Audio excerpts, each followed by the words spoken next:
Demat account क्या है? Demat वो अकाउंट है जिसके द्वारा या शेयर बाजार में खरीद फरोख्त की जाती है। इसे खुलवाने के लिए पैन कार्ड होना जरूरी होता है। इसे आपके बैंक खाते से जोड़ दिया जाता है। कुछ साल पहले तक अगर आप किसी कंपनी का शेयर खरीदते थे तो वह आपको उसी के कागज भेजती थी जो इस बात का सबूत होते थे कि आपने उस कंपनी के शेयर खरीदे हैं, और जब आप उस कंपनी के शेयर बेच देते हैं तो वह कागज आप कंपनी के दफ्तर भेज देते हैं। फिर कंपनी यह देखती है कि जब आपने शेयर बेचा तो शेयर का क्या भाव था, फिर आपको वह पैसा देती थी जिस में बहुत वक्त लगता था। अब सब कंप्यूटर की मदद से होता है। आपने जैसे ही शेयर खरीदा वह आपके अकाउंट में कुछ देर में आ जाएगा, और जैसे ही आपने शेयर बेचा उसका आपका पैसा आपके बैंक अकाउंट में भेज दिया जाएगा।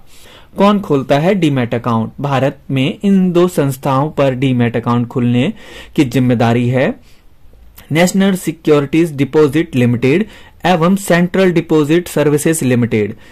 इन डिपॉजिट्स के करीब 500 से ज्यादा एजेंट है जिन्हें डिपॉजिटरीज पार्टिसिपेटर्स डीपी कहा जाता है। यह जरूरी नहीं कि डीपी कोई बैंक ही हो। दूसरे वित्तीय संस्थाएं जैसे Sharekhan, Reliance money, Indian Infoline आदि के पास भी डीमैट अकाउंट खोला जा सकता है। यह जानना जरूरी है कि जो व्यक्ति खुद शेयर खरीदने बेचते नहीं हैं उनके ब्रोकर प्रतिनिधि के रूप में खाते का इस्तेमाल कर सकते हैं। इन ब्रोकर्स को आपके शेयर खरीदने या बेचने पर कुछ फीसदी मिलती है। कई बार कुछ ब्रोकर इस मुनाफे के लिए आपसे बिना पूछे आपका शेयर बेच देते हैं। इसलिए आप अपना ब्रोकर चुनते वक्त सावधानी रखें, और अगर आप और आपके ब्रोकर में किसी बात पर लड़ाई हो तो आप इसकी शिकायत सेबी में कर सकते हैं। डीमैट खाता खुलवाने वाले व्यक्ति से डीपी कई तरह के फीस वसूलता है। यह फीस कंपनी दर कंपनी अलग हो सकती है।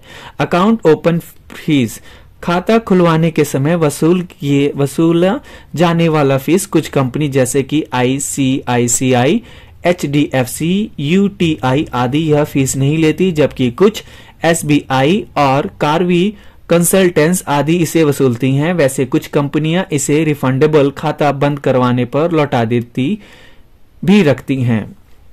एनुअल मेंटेनेंस फीस सालाना फीस जिसे फोलियो मेंटेनेंस चार्ज भी कहते हैं। आमतौर पर कंपनी यह फीस साल की शुरुआत में ही ले लेती है। कस्टोडियंस फीस कंपनी इसे हर महीने ले सकती है या फिर एक बारी में ही। यह फीस आपके शेयर की संख्या पर निर्भर करता है। ट्रांजैक्शन फीस डीपी चाहे तो इसे हर ट्रांजैक्शन पर चार्ज कर सकता है या फिर चाहे तो ट्रेडिंग की राशि पर न्यूनतम फीस तय कर।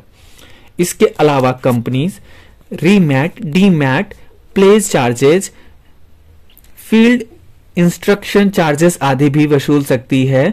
मन में एक और प्रश्न उठता है कि क्या आप एक डीमैट अकाउंट बंद कर किसी और ब्रोकर के पास नया डीमैट अकाउंट खुलवा सकते हैं? इसका उत्तर है हाँ, यदि यह किया जा सकता है। अगर आपको लगता है आपका ब्रोकर आपसे ज्यादा चार्ज ले रहा है तो आप उसके पास अपना अकाउंट बंद कर नया अकाउंट खुलवा सकते हैं, या आपका ट्रांसफर कहीं हो गया है जहां आपका ब्रोकर आपको अपनी सुविधा नहीं दे पा रहा है, तब भी आप ऐसा कर सकते हैं। यह आप पर निर्भर है कि आप ऐसा क्यों करना चाहते हैं।